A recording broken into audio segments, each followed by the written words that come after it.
কদিন পরে হয়তো গল্প হয়ে যাবে এরকম ব্যাপার। না তাও 1 ইয়ার ওয়ারেন্টি।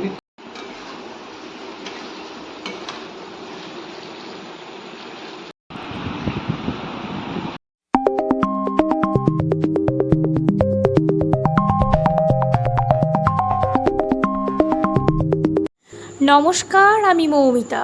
বড়দের প্রণাম আর ছোটদের স্নেহ জানিয়ে শুরু করছি আবারও একটা নতুন ব্লগ। হ্যাঁ, যে ব্লগের শুরুতেই দেখতে পাবেন আমার বর বানাচ্ছে আমার জন্য জন্মদিনের পায়েস। ব্যাপারটা হয়েছেটা কি আপনাদেরকে একটু খুলে আমরা এই কন্টেন্ট ক্রিয়েটাররা যখন ভিডিও বানাই তখন এত ভিডিও হয়ে যায়, কোনটা ছেড়ে কোনটা দেবো সেটা বুঝেই উঠতে পারি না।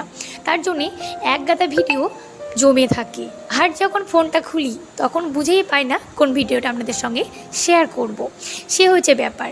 এটা হলো আমার জন্মদিনের পরের দিনের ভিডিও। জন্মদিনের ভিডিও আপনাদের সঙ্গে শেয়ার করে ফেলেছি। আর জন্মদিনের পরের দিন আমার বরের অফিসে ছুটি ছিল, তো এসেছিল আমার বরের অফিস কলিগ আর তার একটু আগে তো দেখতেই পেলে আমার বর বানাচ্ছিল আমার জন্য পায়েস, কারণ জন্মদিনের দিনও ছিল না, তারপরের দিন আমাকে একটু পায়েস বানিয়ে দিয়েছে। আর দেখো ওরা চলে এসছে, তাই এক্ষুনি আমার বর সবার জন্য ফুচকা নিয়ে এসেছিলো, তাই আমরা একটু ফুচকা খাচ্ছিলাম। আর দেখো ফুচকা খেতে খেতে এত ফুচকা হয়ে গেছে আমরা তো খেতেই পাচ্ছি না। তো যাই হোক, আর দেখো এটা কি হচ্ছে, এই স্ট্যান্ড ফ্যানটা ওর দুজন মিলে কিনে নিয়ে এসেছিলো, সেটাই ওরা সেটিং করছিল।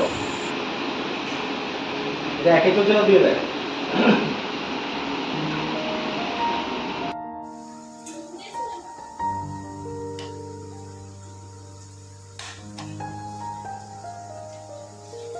এই যে একটা বড় স্ক্রু কারণ থেকে নিয়েছে টাইটটা দিয়ে দিতে হবে।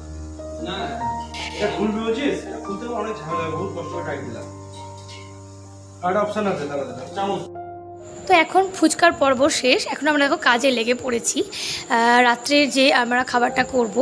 আর হয়েছেটা কি, আমার আগের দিন জন্মদিন ছিল, তো আমরা তো আমার বরের অফিস কলিগদের সঙ্গে কেক কাটিং করেছি, কিন্তু এই যে অলিভা ও একদমই আসতে পারেনি, তার জন্য ওকে আমি আসতে বলেছিলাম আজকে। দাদা আর ও দুজন মিলে এসেছিল। দেখো আজকে আমাদের আমাদের বাড়িতে রাত্রে সবাই মিলে একসঙ্গে খাওয়া দাওয়া হবে।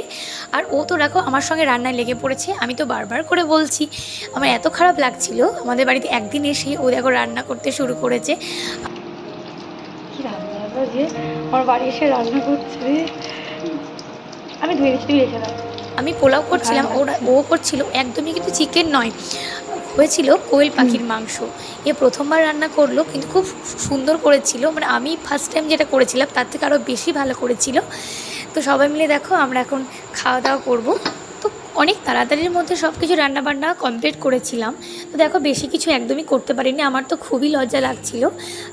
এই পোলাও আর ওই কোয়েল পাখির মাংস আর করলা ভাজা, মানে করলা ভাজাতে একদমই যায় না এগুলোর সঙ্গে, কিন্তু এই দাদা খেতে খুবই ভালোবাসে আর আমিও খেতে সত্যি কথা বলতে খুবই ভালোবাসি করলা ভাজা, মানে তেতো সব জিনিসই ভালোবাসি। আর একটু স্যালাড ছিল, পায়েস ছিল, মিষ্টি ছিল, এইসবই, আর কিছুই করতে পারিনি তেমন। তো দেখো ওরা কিন্তু খুব ভালোভাবে খাচ্ছে। দাদা তো এই ফার্স্ট টাইম কোয়েল পাখির মাংস খাচ্ছে, তো বলছিল খুবই ভালো হয়েছে।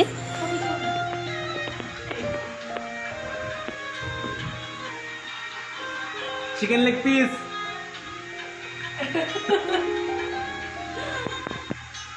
আর একটু আগে তো আমাদেরকে বলছিলাম যে একটা ফ্যান, সেই স্ট্যান্ড ফ্যানটা সেটিং করছিল, তো এখন ফ্যানটা চালিয়ে একটু দেখছে কেমন চলছে। আর তো প্রত্যেক দিনই হচ্ছে না, কারণ অফিস থেকে আসতে অনেক দেরি হয়ে যায়। তো আজকে ছুটির দিন, তো দাদা আর ও দুজন মিলেই এখন নিয়ে এসছে। তো দেখো কেমন চলছে, মনে হচ্ছে তো খুব সুন্দর চলছে, মুখে একদম হাসি।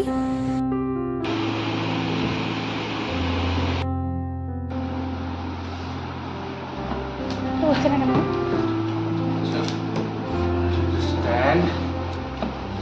ফ্যানটা দারুণ হবে।